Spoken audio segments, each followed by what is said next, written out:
Hey everyone, it's Justin here with Voices for Voices. Thank you so much for joining us on yet another episode of our Voices for Voices TV show and podcast.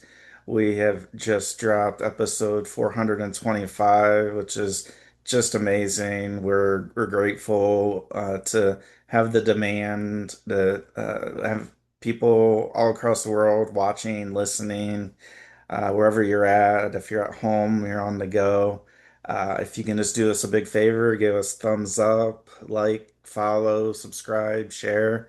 That would greatly help us. I still have the same goal I've had for quite a while is wanting to help at least 3 billion people over the course of my lifetime and beyond. And it's with guests like we have on our show today sharing her story and all the events that have taken place in her life, and then coming out on the other side and being able to talk about a book that is truly a an excellent children's book, as well as not only in English, but I believe it's also she's going to be able to share now being, I believe, in Spanish as well. So that's an awesome feat, and we are excited to have our guests. So we'll just get right to that. So joining us from Massachusetts is Kathy Picard. Thank you for joining us again on the show, Kathy. Justin, thank you so much. It's an honor to be on your show and reaching out to your guests because, as we know, we need to talk about sexual abuse. It's very important to educate survivors to let them know it's not their fault and they need to be healthy and to talk about it. It's very important to talk about it with friends, family, counseling. It's very important to talk about it. And I unfortunately did not do that right away. And my advice is that's the best thing that you can do. And as you mentioned, writing a children's book, we need to keep our little ones as safe as possible. And writing a children's book was on my bucket list. I was never read a children's book as a young girl, so I wanted that was the purpose of writing a children's book and getting it out there. And as you mentioned, the children's book, I Love You So Much, that it's a life lesson book.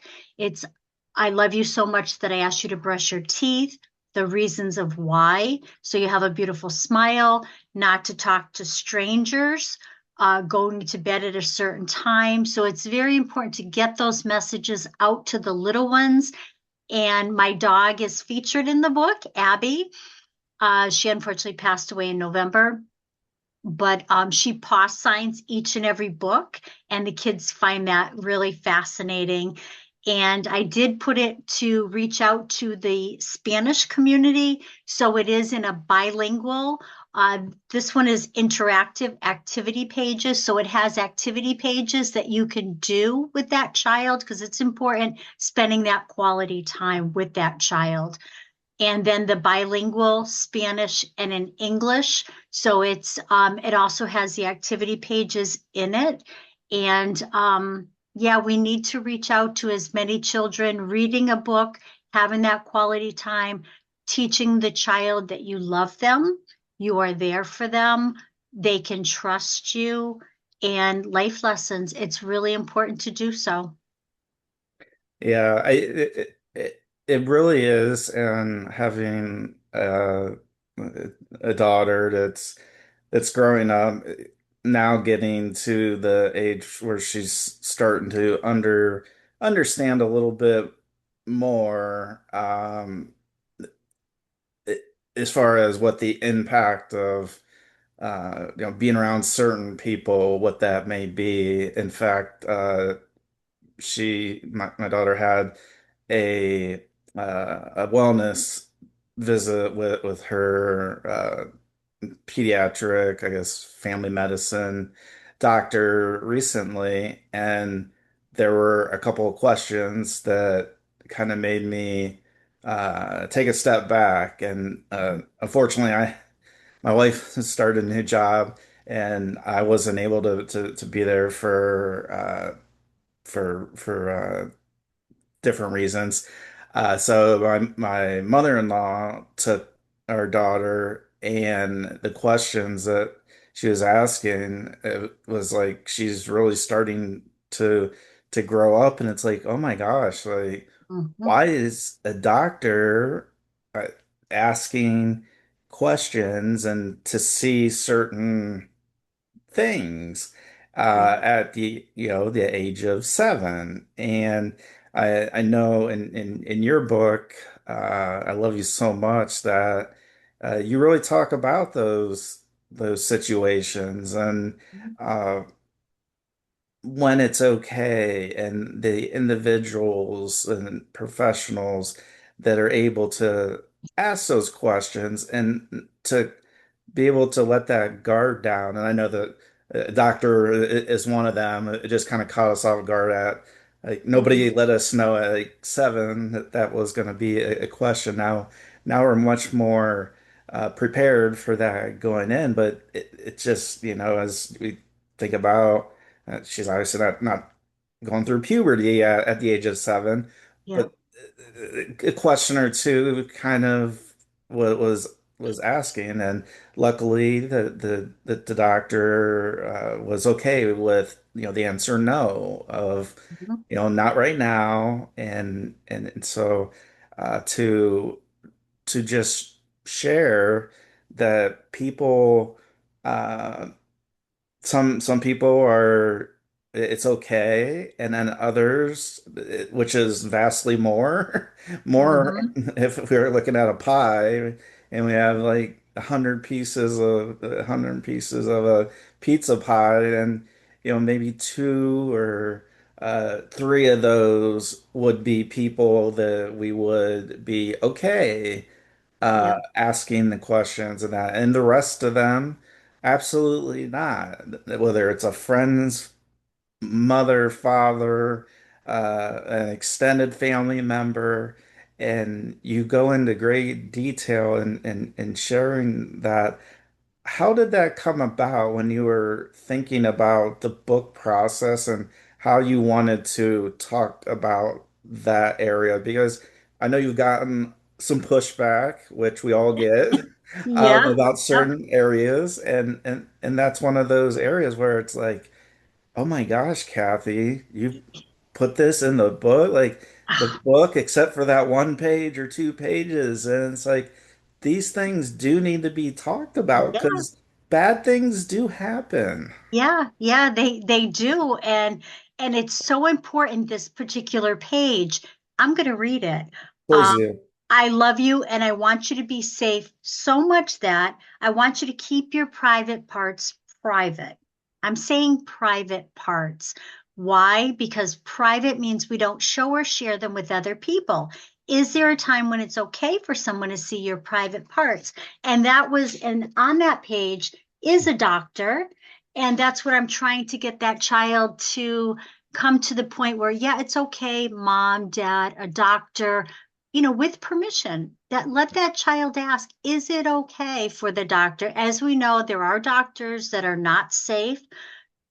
There are professional people that are not safe, but it's letting that child know that ask permission, ask your mom, ask your dad, is it okay for this person to see my private parts? And you're absolutely right, Justin. There are some schools that have approached me and said, Kathy, if you take those 2 pages out of the book, we'll allow you to come in. No, I'm not taking those 2 pages out. Those are important pages. And the book is for 2 to 9-year-olds. Um, Letting that child know that that's your special parts. That is your private parts. I am not saying vagina or penis. I'm saying private parts. What is wrong with that? And there are children, they're learning it from their peers, they're learning it from their friends. So if you give them the answers that they need and to know that no, say the words no, it's not okay, and teaching kids that if Uncle Johnny wants to give you a hug, he's an adult. You should accept that hug. If Uncle Johnny is touching you in your private places, no, you're not going to let Uncle Johnny give you a kiss or give you a hug or sit on his lap. So, teaching that child it's okay to say no to adults that are not keeping you safe. And that's very important, especially for the parents, the grandparents, the aunts and uncles that are letting that child do the sleepovers. I am Mm. totally against sleepovers, but in that family may be a trusted family. They might be perfectly safe, but who's walking in the door? What neighbor, what relative, what teenage child is walking in that door that you don't know of, that is not safe, and that is touching those little girls, touching those little boys in inappropriate places?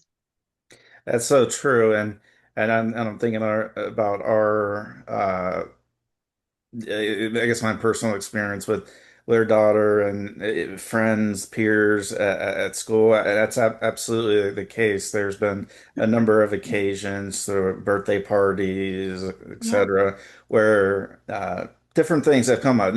Not these specifically about private parts, but certain topics. It's like, oh my gosh, Yeah. and so I know I'm gonna get I'll say hate mail for saying this, but. So Taylor Swift, a lot of people know her, and very successful. The Eras Tour, very successful career. Growing up, the music that she was putting out was very, I'd say, wholesome, and I actually enjoyed her music. And as of late, with some of her albums, she's started to incorporate alcohol in the outfits she wears during different performances. And I know it's come up at least a couple times on our show where uh, people are like, "I thought you like her music," and I said, I do. I do like her music, but." There comes a point where a person can change. And Mhm. whether that's, selling out to sell more records or more concert tickets or what that may be, that I can still like a person's music, but I don't have to like what the person is doing at the current time and outfits and when they're talking about being drunk at the bar during the one song that was playing and among others uh and that song among others was being played at a 6 and 7 year old birthday party Mm. and I know it's like a little thing where it's like, okay, big deal. And it's like, well, but the more they hear that, the more they say it, and they might not know, because sometimes we'll ask our daughter, do you know what that means? Like slay, girl, slay. Like, do you like I don't really even know what that means. Yeah.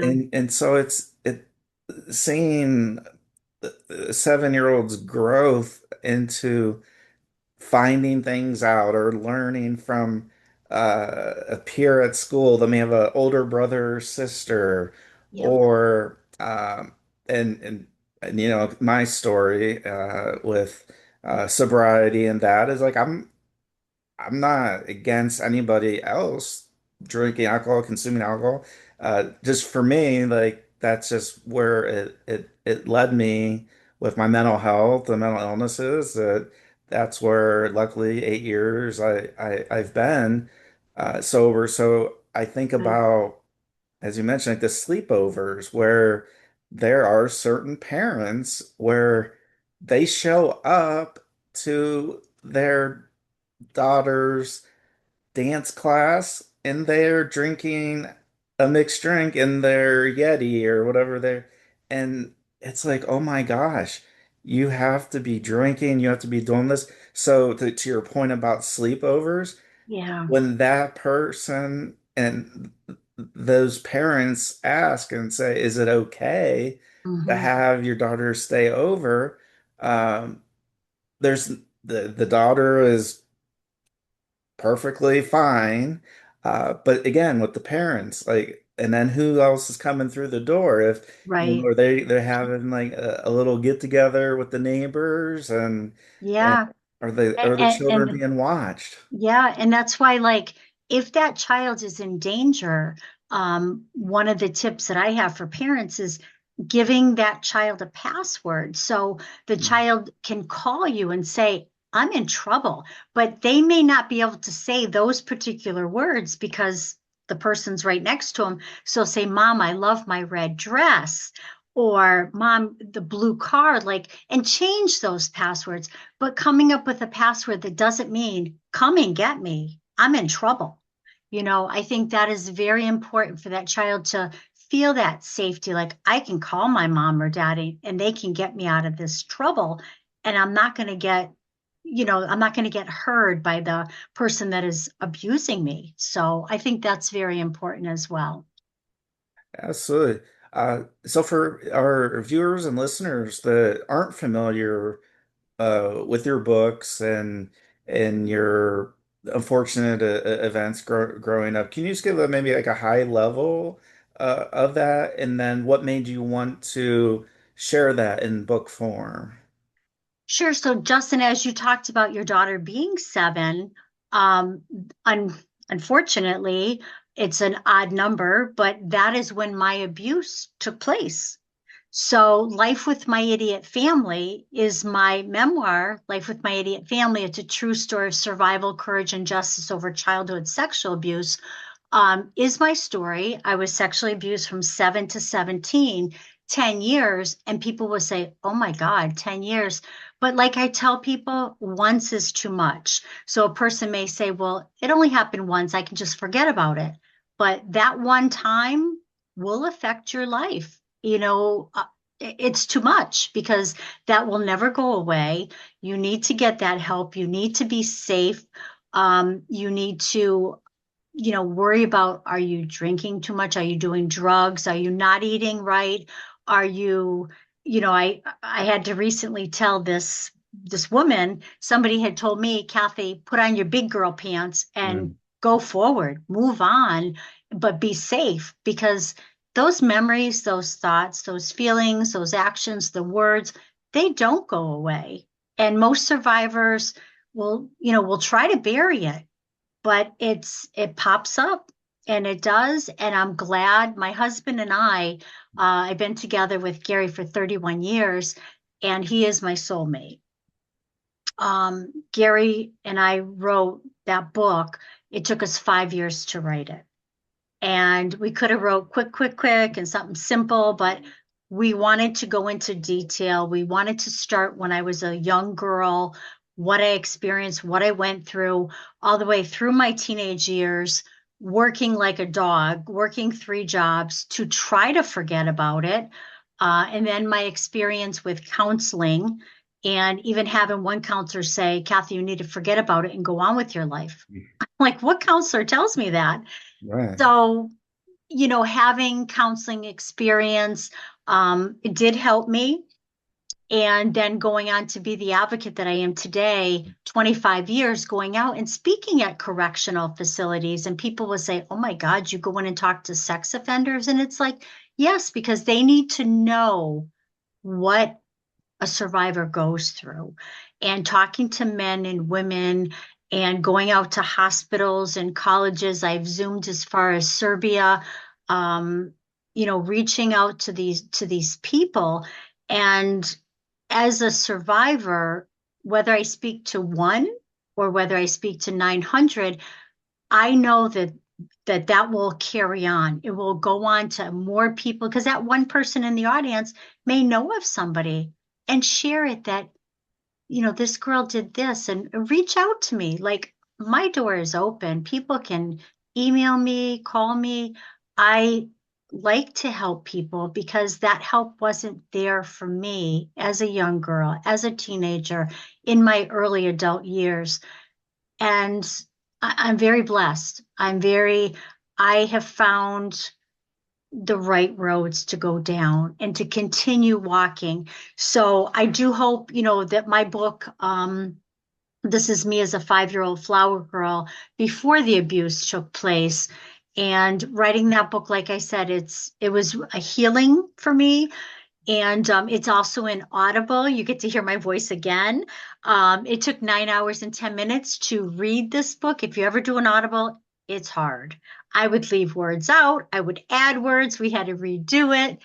And but I'm glad over 1,000 people have heard my story. It's also in Kindle as well. My husband did write a screenplay. We may tweak it, and someday it could be on the big screen. You don't know. Um, we hope, it's a life story, and there are a lot of people that have been sexually abused. From what I'm hearing, the cases of sexual abuse are more than cancer. And Oh, I don't know the exact figures because from what I hear, 1 in every 4 girls before their 18th birthday, 1 in every 6 boys before their 18th birthday, but that's just reported. So as we know, there are so many people that don't say anything and they never do. They live their whole life and they never had that opportunity to talk about it because they didn't want to destroy the family. But in fact, you deserve your friends as a family or the family members that matter. And that was one thing that I learned. I wanted to be a part of this big Italian family. So I shut my mouth and I did as I was told. But the best thing I did was to leave these unhealthy, inconsiderate people that do not belong in my life. And that's the best advice is less is best. Find the good people, find the people that you choose to be a part of your life because you deserve it. absolutely.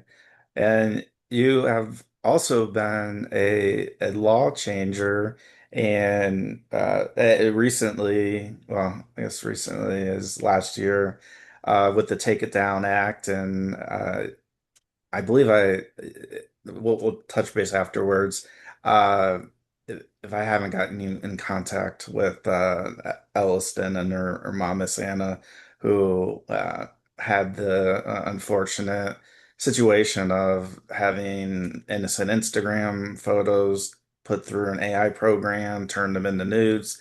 She showed up to high school, everybody's whispering and talking, and it went from a mom that could have just sat by passively to calling every congressperson, every senator, and luckily Senator Ted Cruz picked up that legislation, Good. is a daughter that's older and younger than Elston.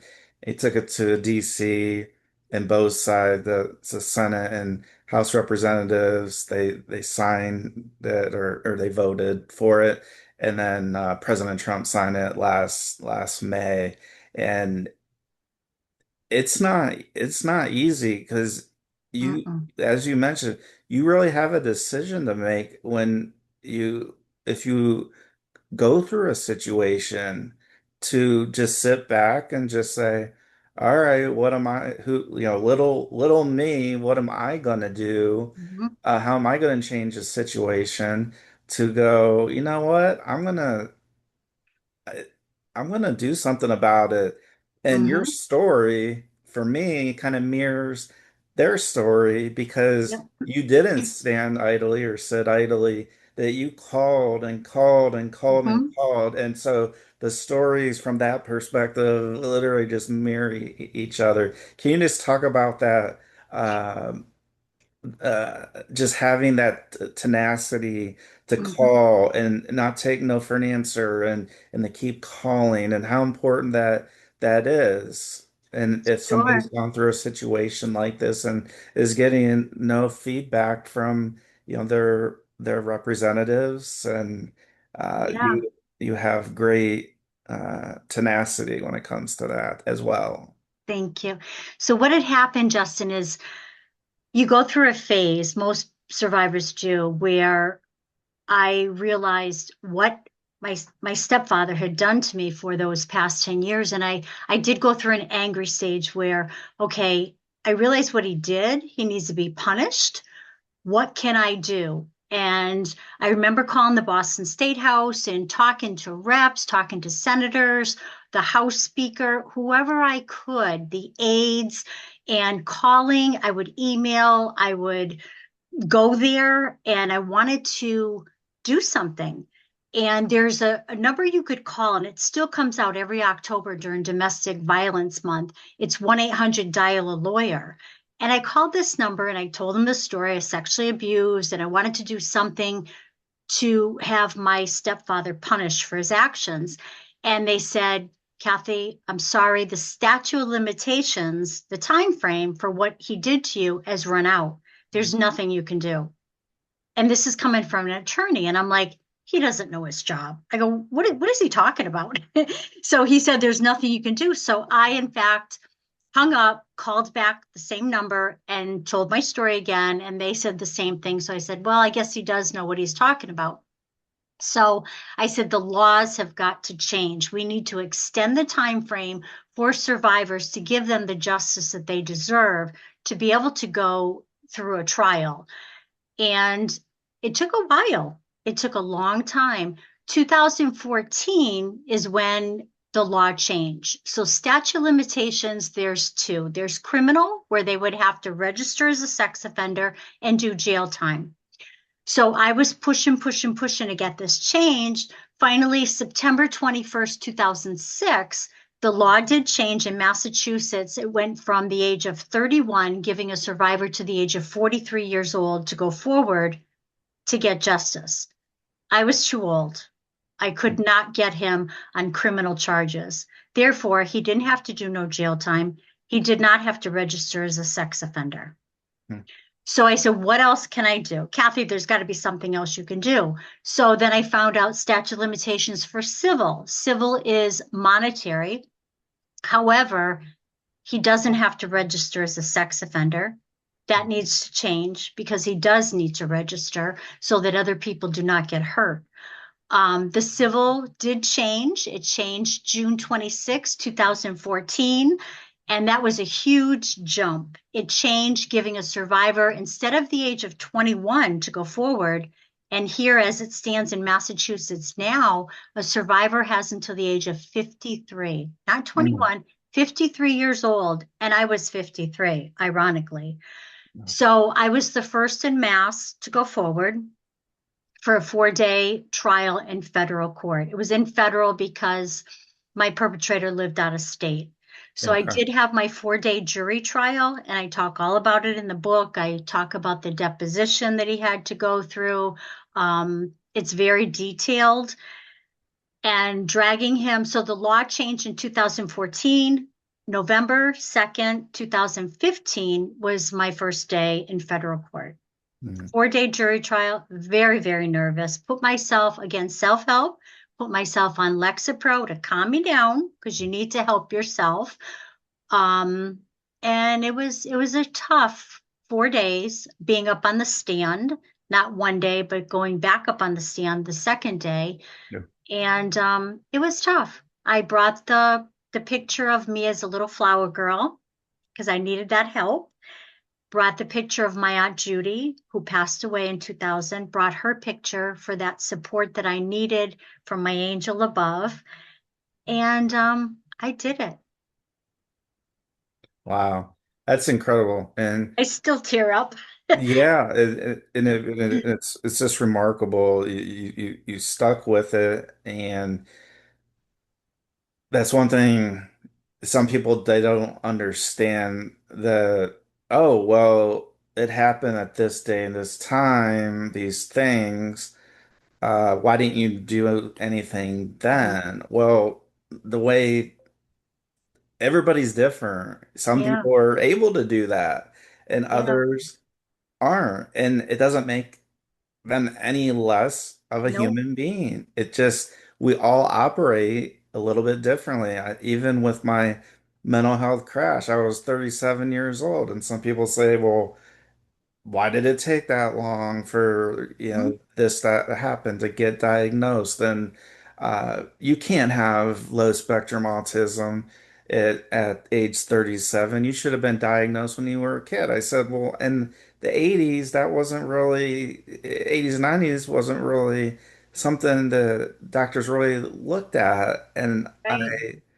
through one of the guests that we had on who has a I would say sibling, but a son and daughter, and they have autism. Went through all the diagnoses, and it was interesting because that was one of the questions I asked her. I said, "Okay, I'm getting pushback on this. I'm just asking, just as a human being, is it Yep. possible to be diagnosed with autism wherever on the spectrum, whether it's severe or whether it is less severe?"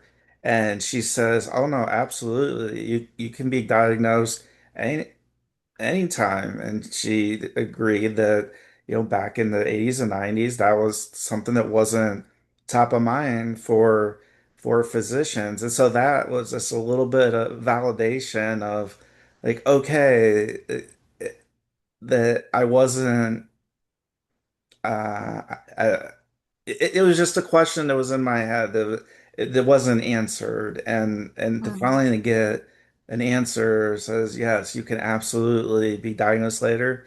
And one thing I didn't know that came out of it was that there is a proportion of individuals who have been diagnosed with autism who actually lose their diagnosis. So Wow. somehow, some way, they heal and they don't have that diagnosis. And so those were like two things. The one of that I wanted to know for me, but then oh yeah, that there's a percentage, and I believe it was around 30% or so. So it was a Wow. decent amount that, if just using autism as an example, that if your son, your daughter, whether it's autism or something else, keep going back Yep. to your doctor and keep getting evaluated, because Yeah. the things you may be doing may be helping that. And so, as you mentioned, to go on the stand for, Yep. oh my, I can only just imagine. And Yeah. so, yeah, if you need medication, if you need therapy, Hmm. both things that I do regular basis, like that's quite okay. And Yeah. it makes you stronger by doing that. Yeah, it does, to get that help that you need. And as far as like your health conditions and all that, you have to be your own advocate. And Yeah. if you got to get a second opinion, the year I was going through the trial, I was feeling dizzy and I went to my doctor and they're like, "Oh, you have vertigo." There you And I'm go. like, "I get vertigo once a year." I go, "Something is different." And so my doctor said vertigo, and I'm like, no. So I did. I got a second opinion, and I had a brain tumor. Go figure. I'm like, so if you're feeling dizzy and all that, I highly recommend getting an MRI because I had a tumor the size of a golf ball. And I wasn't ready to get it out yet because I was going through my trial. But right after my trial, I did. I had it removed. I have a dented head. Well, this way. But I have a dented head because that's where they cut me here to here, and they Um, took it out, and it was benign. But I'm fortunate, to have that. So get a second opinion, and don't listen to people that, when I was calling the lawmakers at the Boston State House, I was calling because I had a mission. I had something that needed to be done. These laws, there are over 6,000 bills at the Boston State House. You need to be that squeaky wheel to say, we need a change. And I guess I was pissing one person off particularly. He's like, "Kathy, you need to stop calling, stop emailing because you're bothering me." And I'm mm, like, "I'm a taxpayer. You need to do your job." yeah.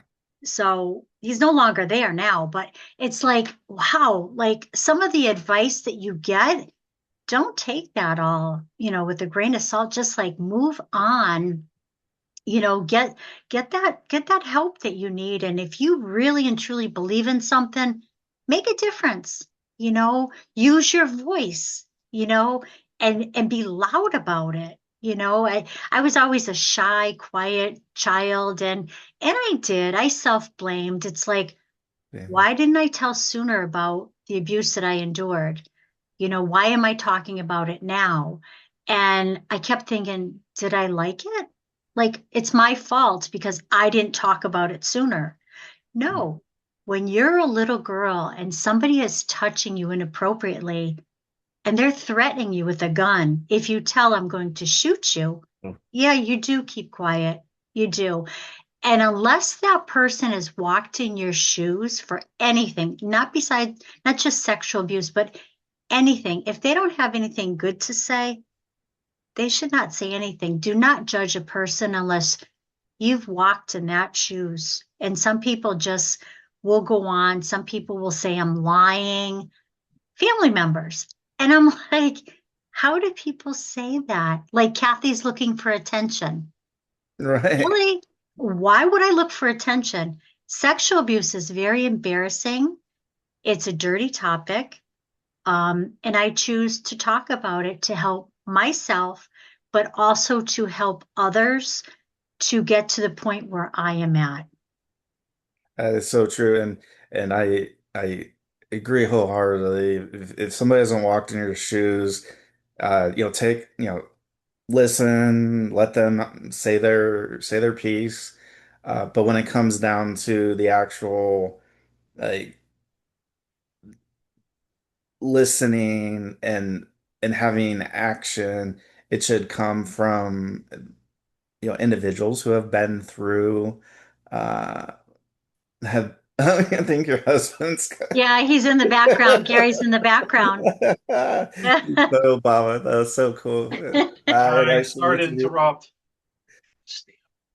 Oh, downstairs, honey. Whereabouts? Downstairs on the Hope chest. Thank you. Nice to meet you. Nice to meet you, hello, Gary. Congratulations. Thank you. Yeah, and I find that as well with when people like you said, oh, Kathy's just looking for attention. It's like if you're looking for attention, there's probably less taboo type of things that you'd talk about. That's like some of the one specific guest we had on went through human trafficking, Yep. and it's like I don't think like somebody's going to talk about, the 200 men and all these things to get Mm-mm. attention. That's just doesn't seem like that doesn't fit for me. No, And so no. unless somebody's been there, and again, for you to have that tenacity to not give up, and you're helping and have helped so many people with getting that legislation passed that I want to make sure that everybody knows where they can purchase your books at for if they how to reach out for book readings and all those things to let everybody know because we have people all over the world and I'd love for somebody in Australia or New Zealand or as far away to pick And they up have. and They yeah. they have because And they have. Oh, well, okay. they have in Australia Kindle. You Awesome. can get it on Kindle, but all three, well, one, two, three, four of my books, because the Yeah. kids' book is in three versions. Yeah. But they can get them on Amazon. Just the best way to find my books is just type in Kathy, Kathy, Picard, Picard books, and all the books will come up. And they could always reach out to me. I do offer in bulk discount on the books.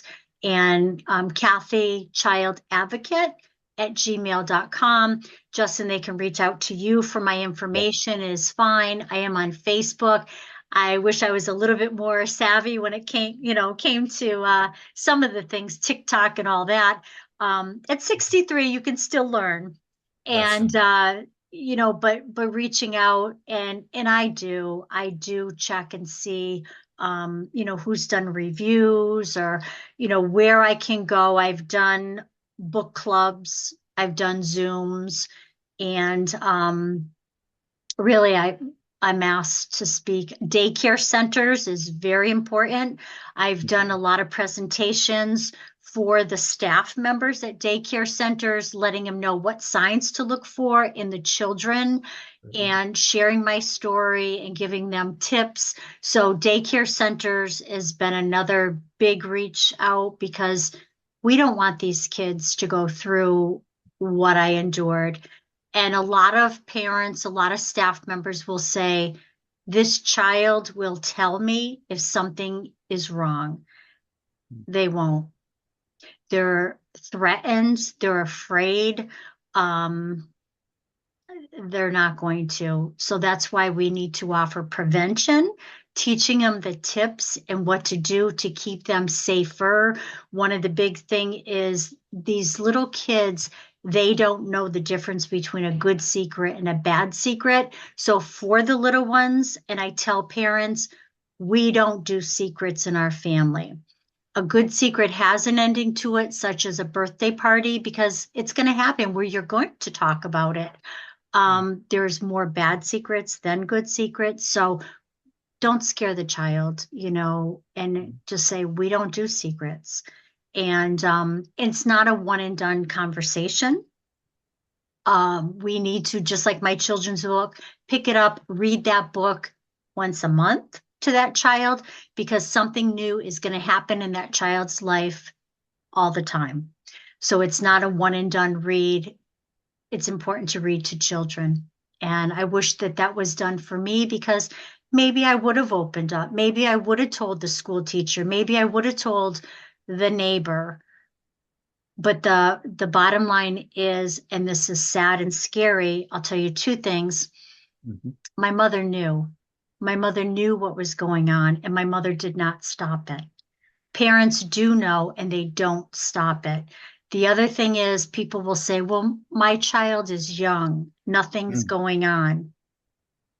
The youngest I heard of a child being sexually abused, touched inappropriately, is a 2-month-old baby. That's right. And that is sad and pathetic, because there are so many prostitutes out there that they can go after them and leave these little kids alone. But that little baby does not have a voice. That little baby cannot tell. So to them, it's a game. So start as young as possible teaching these kids. Always come to me. I love you. I'm here to help you. I'm here to listen. You're not going to get in trouble. Teach that child you love them. You want to be there for them. It's important. I didn't get that love. Well, Kathy, thank you so much for being with us for as long as you have on the show. We're always happy to have you on and talk about updates that are going on, and we always welcome you back. And I'm grateful that you sent me the message you did because I was hoping to have you on. It just hadn't made its way to a message yet. So when you put that, that's why I was like, yes, like let's do Oh, it. Like, let's get the dates and let's figure out what works. And so it's always it is it's always nice that, I mean, uh, you've been with us from the beginning with the organization when we weren't an organization, when we were an event. You were one of the head speakers at that event, and you always hold a special place in my heart for what you have done, and it is just so empowering.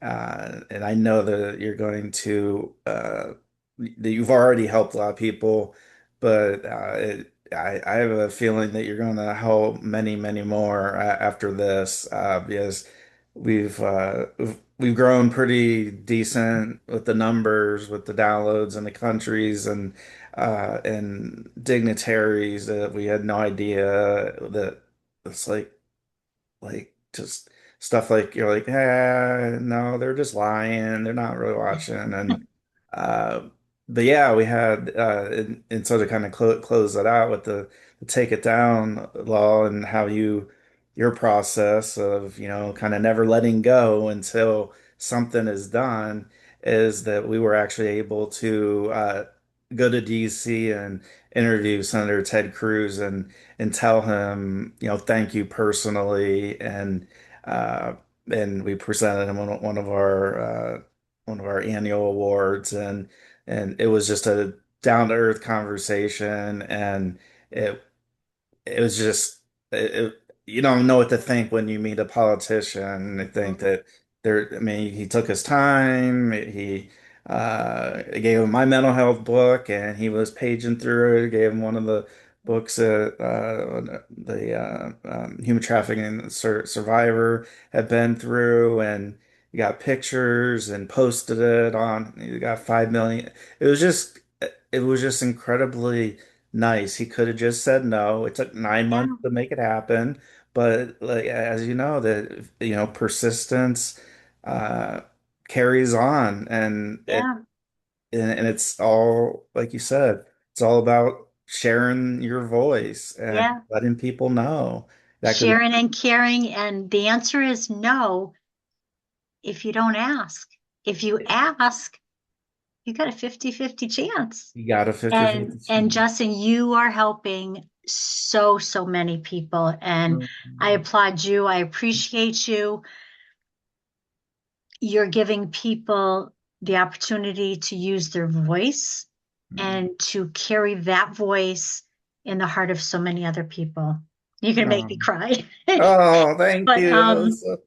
Oh my no, gosh. but thank you. Thank you for all what you do. And it's a lot of, sometimes people don't want to do the work, and there's a lot of work behind it. We know. Yeah. We know how much money we've put out, how much time we've put out.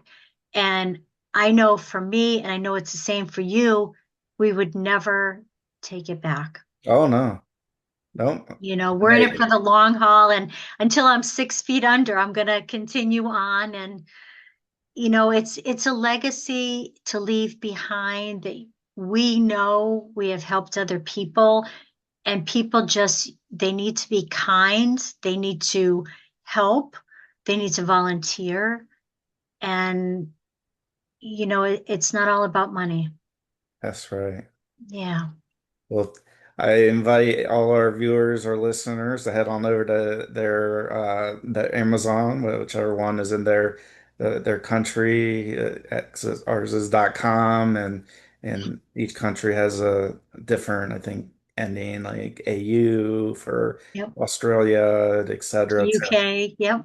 Or the UK. And Yep. eh, so we invite all our viewers, listeners to not only grab a copy of all of Kathy's books, but let 25 of your friends, your family know about your school, your colleagues. These are important topics, and again, I'm just grateful to have had Kathy on several times, and we will have her on several more times. Yep. I'd So be honored. Thank you so much, my friend. you're welcome. I want to thank you, our viewers, our listeners. Thank you. Let's take the 100 countries we've reached and let's make that 300, and let's take those 1,000 cities across the world, and let's make that 3,000. I know we can do it. We can do it with your help. Thank you for watching and listening, and thank you to Kathy Picard. Please check her books out on Amazon.com in the United States or your local country that you may be tuning in from. So until next time, please be a voice for you or somebody in need. Bye bye. Bye bye.